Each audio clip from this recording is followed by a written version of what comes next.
Guys in this video we will read the fun they had. तो इसमें पढ़ेंगे the fun they had chapter 1 भी है class 9 में से। तो बिफोर यू रीड में ये बताया कि स्टोरी पढ़ने से पहले the story we shall read is set in the future when books and schools as we know them will perhaps not exist. अब हमें पता है कि फ्यूचर में बुक्स नहीं एग्जिस्ट करेंगी, तो ये उसी के बारे में है। How will children study them? The diagram shown below may be given giving some ideas. तो इसमें ये है कि फ्यूचर में तो बुक्स वगैरह होंगी नहीं, तो यही यही दिखा रहे हैं कि फ्यूचर में इस स्टोरी में कि जैसे बच्चे होते हैं फ्यूचर में कैसे पढ़ाई करते होंगे। इसमें जैसे दिखाया जा रहा है कि कंप्यूटर से पढ़ाई करते होंगे, यहाँ पे दिखा रहे कंप्यूटर से पढ़ाई, virtual classroom, robotic teacher, moving e text, तो मतलब ये सब आ जाएगा। In pairs, discuss three things that you like best about your school and three things that your school that you would like to change. Write them down. कि तीन चीज़ें ऐसे बताओ जो आपको अपने स्कूल के बारे में अच्छी लगती है और तीन चीज़ें जो आप चाहते हो कि अपने स्कूल के बारे में चेंज कर दी जाए. Have you ever read books on a television or computer screen? Can you imagine a time when all books will be on your computers and there will be no books printed on paper? Would you like such books better? तो वो पूछ रहा है कि क्या आपने कभी कोई बुक्स टेलीविज़न या कंप्यूटर स्क्रीन पे पढ़ी है?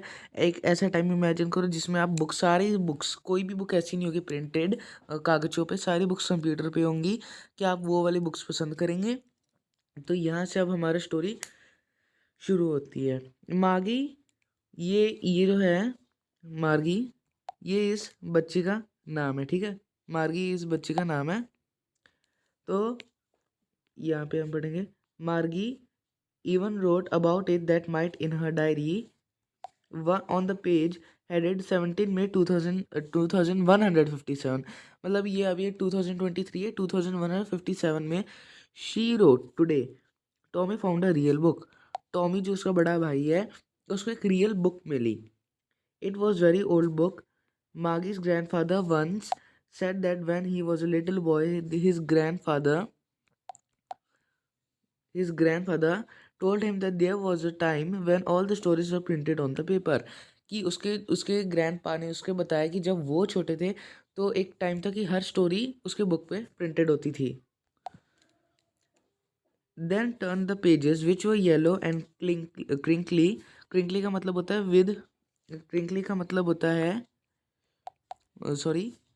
क्रिंकली विद मैनी फोल्ड्स और लाइन्स, ठीक है?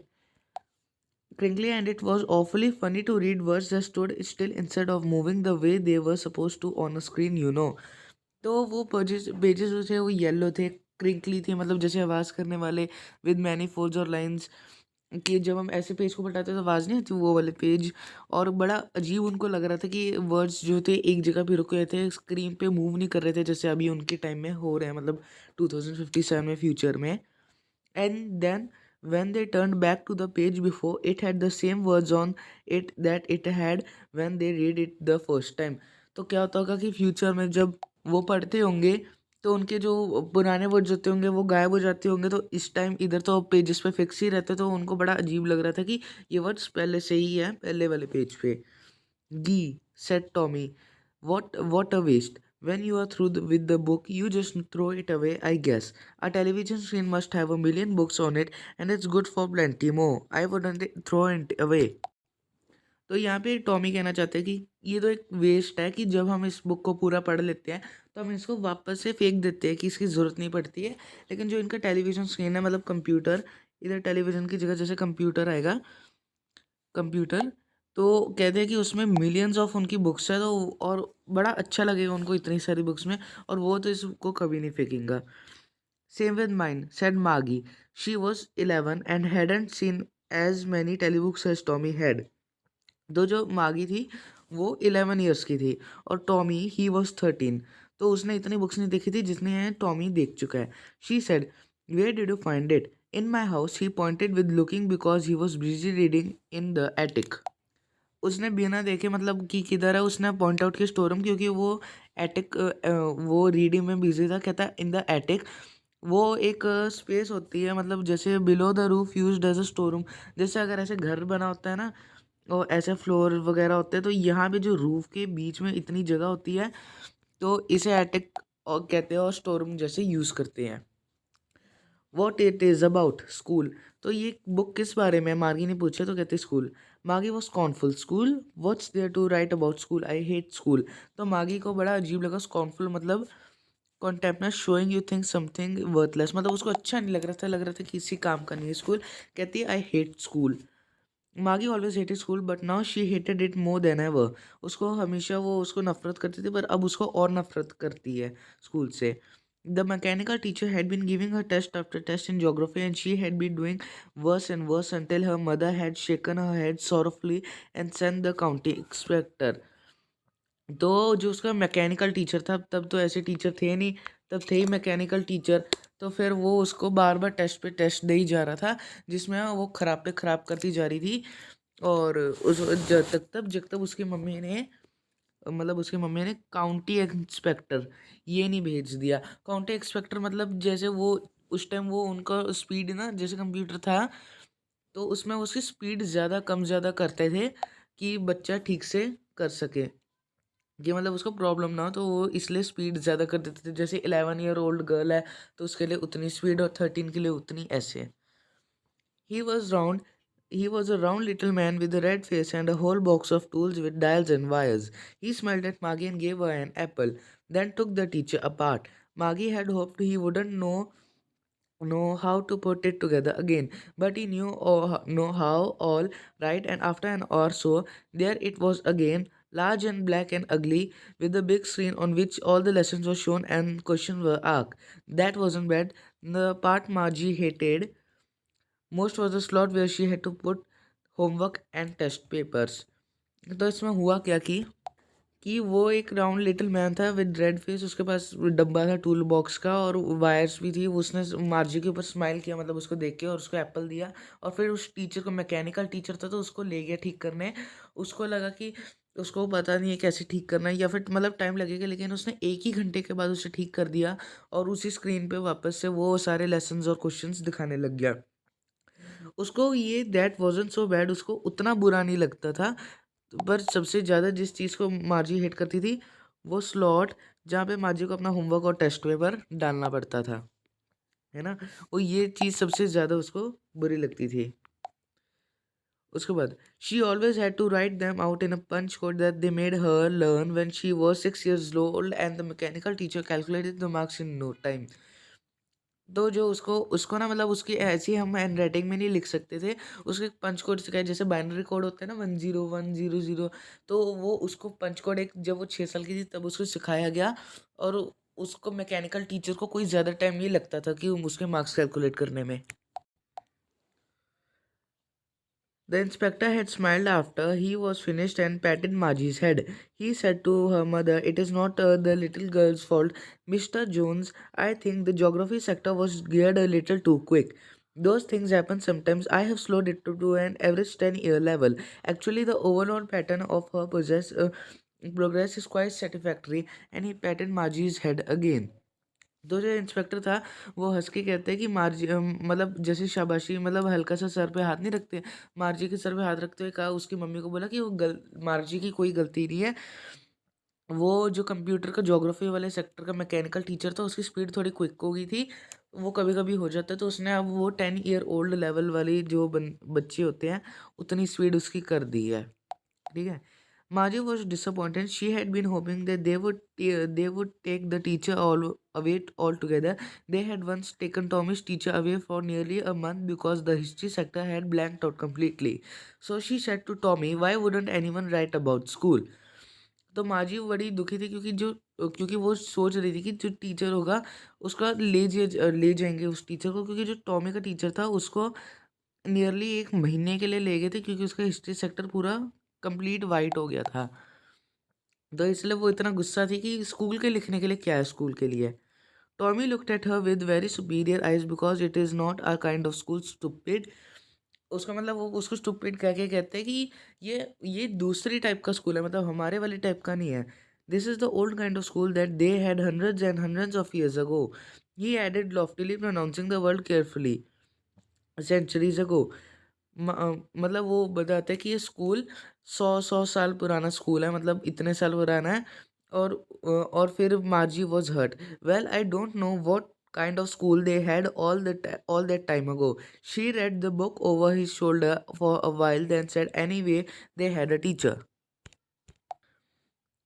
तो मार्जी को मतलब मार्जी दुखी हो गई थी, और फिर उसने हल्का सा पढ़ा, और फिर कहते कि चलो जैसा भी है, उनके पास एक टीचर था, मतलब वो एक मैन था। They had a teacher, it was a man. Sure, they had a teacher, but it didn't wasn't a regular teacher. It was a man. Regular का इधर मतलब ये नहीं है रेगुलर जैसे होते हैं, इसका मतलब नॉर्मल काइंड। जैसे रेगुलर में क्या है, इनका मैकेनिकल है, पर वो वैसा नहीं था, एक नॉर्मल मैन था। A man, how could a man be a teacher? Well, he just told the boys and girls things and give them homework and ask them questions. मतलब वो मैन कैसे टीचर हो सकते? तो उसने बोला कि वो बस बॉयज़ और गर्ल्स को चीज़ें बताता था और उनको होमवर्क देता था और क्वेश्चन पूछता था। A man isn't smart enough. Sure he is my father know as much as my teacher. फिर वो कहती है नहीं, वो है, क्योंकि मेरे पापा को मेरे टीचर जितना पता है। He knows almost as much as I betcha. Betcha का मतलब है बेट यू, कि मतलब उसको पता होता है कि वो उसको शर्त लगा रही है। मागी wasn't prepared to dispute that. मतलब मार्गी रेडी नहीं थी कि डिसएग्री की, मतलब वो इतना इंटेलिजेंट नहीं होता, वो डिसएग्री करने के लिए रेडी ही नहीं थी, मतलब थी कि है। She said, "I wouldn't want a strange man in my house to teach me." Tommy screamed with laughter. "You don't know much. Maggie, the teachers didn't live in the house. They had a special building and all the kids went there." तो Tommy जोर से हंस के उसको बोलता है कि वो घर पे हर एक के टीचर नहीं आता था, उल्टा एक बिल्डिंग थी स्पेशल, जो मतलब जो स्कूल हमारा है, और उसमें सारे बच्चे और टीचर्स आया करते थे। And all the kids learned the same thing. Sure, if they were the same ago, but my mother says a teacher has to be adjusted to be fit the mind of each boy and a girl it teaches, and each kid has to be taught differently. है ना? तो वो कहते थे कि वो आते थे एक ही जगह पे और एक ही चीज़ लर्न करते थे, पर उसकी मम्मी कहती थी कि एक बच्चे के लिए एक फिट टीचर मतलब एक बच्चे को एक ऐसा अलग टीचर मिलना चाहिए जो उसके ठीक उसके हिसाब से मतलब काम करे, जितना स्लो है जितना फास्ट है बच्चा। Just the same, they didn't do it that way then. If you don't like it, you don't have to read the book. I didn't say I didn't like it, Maji said quickly. मतलब उसने फिर से ये बोला, same बात उसने बोला कि अगर तुम्हें बुक पसंद नहीं है तो मत पढ़ो, पर मार्जी ने तुरंत ही बोल दिया नहीं नहीं, मेरे को पढ़नी है। She wanted to read about those funny schools, उसको उन फनी स्कूल्स के बारे में पढ़ना था। They weren't even half finished when Margie's mother called Margie's school. Margie looked up. "Not yet, Mama," now said Mr. Jones, "and it's probably time for Tommy too." Margie said to Tommy, "Can I read the book some more after the school?" तो जैसे ही वो book अभी half भी नहीं थी और उसकी mummy ने उसको बुला लिया कि स्कूल है, कि स्कूल के लिए आ जाओ, और अभी वो मना करती है, और फिर जो मिस्टर जोन्स थे वो कहते हैं कि अब टॉमी की भी बारी आ गई स्कूल के लिए। तो फिर मार्जी टॉमी को बोलती है कि स्कूल के बाद क्या मैं थोड़ा सा और पढ़ लूँ तुम्हारे साथ? Maybe, he said nonchalantly. ठीक है, नॉचेंटली का मतलब होता है नॉट शोइंग मच इंटरेस्ट और एंथुसियाज्म, मतलब वो ऐसे ही ठीक है बोल देता, मतलब उसको कोई खुशी नहीं होती इतनी। He walked away whistling, the dusty old book touched beneath his arm tucked beneath his arm, मतलब वो बुक को पकड़ के छींटियाँ बजाते हुए चल पड़ता है। Maggie went into the schoolroom. It was right next to her bedroom, and then the mechanical teacher was on and waiting for her. It was always on at the same thing every day except Sunday and Saturday. मतलब मागी अपने school room में गई, वो उसके bedroom के एकदम पास में ही था और मैकेनिकल टीचर उसके लिए वेट कर रहा था। ये सेम रोज का ही काम है, बस सैटरडे और संडे को छोड़ के। ये देखो mechanical teacher flashing on the screen, मतलब ये इसका ऐसे स्कूल रूम था। Because a mother said little girls learn, एक मिनट, ये लगता है एक सीन छूट गया। हाँ, Sunday, because her mother said little girls learn better if they learn at regular hours. उसकी मम्मा इसलिए ऐसे टाइम पे बुलाती है क्योंकि लिटिल वो सोचते थे कि लिटिल गर्ल रेगुलर आवर्स पे मतलब सही टाइम पे अच्छा समझते हैं। The screen was lit up and it said today's arithmetic lesson is on the addition of proper fractions, please insert yesterday's homework in the paper slot. तो screen बोलता है कि आज का होमवर्क है अरिथमेटिक लेसन, मतलब मैथ्स, और इसमें हम प्रॉपर फ्रैक्शंस के एडिशन करेंगे, और अपना कल का होमवर्क इंसर्ट करो प्रॉपर स्लॉट में। मागी did so with a Sai, मतलब ऐसे करके जैसे बोलते हैं ना वैसे करके कर दिया उसने वही काम जो उसने बोला। She was thinking about the उस old schools that had when her grandfather was a boy. All the kids from the whole neighborhood came laughing and shouting in the schoolyard, sitting together in the schoolroom, going home together at the end of the school day. They learned the same thing so they could help one another with the homework and talk about it. And the teachers were people. The mechanical teacher was flashing on the screen when we add fractions 1 and 2 and so on. Maggie was thinking about how the kids must have loved it in old days. She was thinking about the fun they had. तो फिर वो ये सोची थी कि उसके पापा का मतलब ग्रैंडपा का ज़माना कितना अच्छा था जब वो लिटिल बॉय थे, वहाँ के स्कूल कि हर नेबरहुड से बच्चे आते थे, हँसते खेलते स्कूल यार्ड में एक ही रूम में बैठ के घर जाते थे, वो सेम चीज़ें सीखते थे, तो एक दूसरे को होमवर्क में हेल्प भी कर पाते थे। और जो टीचर्स थे वो भी मैकेनिकल नहीं थे, मतलब एक रियल पीपल थे। और जब मैकेनिकल टीचर ये दिखा रहा था कि फ्रैक्शन का, जोश ने बोला, तब वो दिखा रहे थे कि बच्चे के स्कूल को कितना पसंद करते होंगे और वो कितने मज़े आते होंगे। और ये स्टोरी के राइटर है आइज़ैक असीमोव। तो बस यही थी हमारी वीडियो। अगली वीडियो में मिलते हैं और आई होप आपको ये चैप्टर अच्छे से समझ आया होगा, द फन दे हैड। तो मिलते हैं अगली वीडियो में, तब तक के लिए गुड बाय।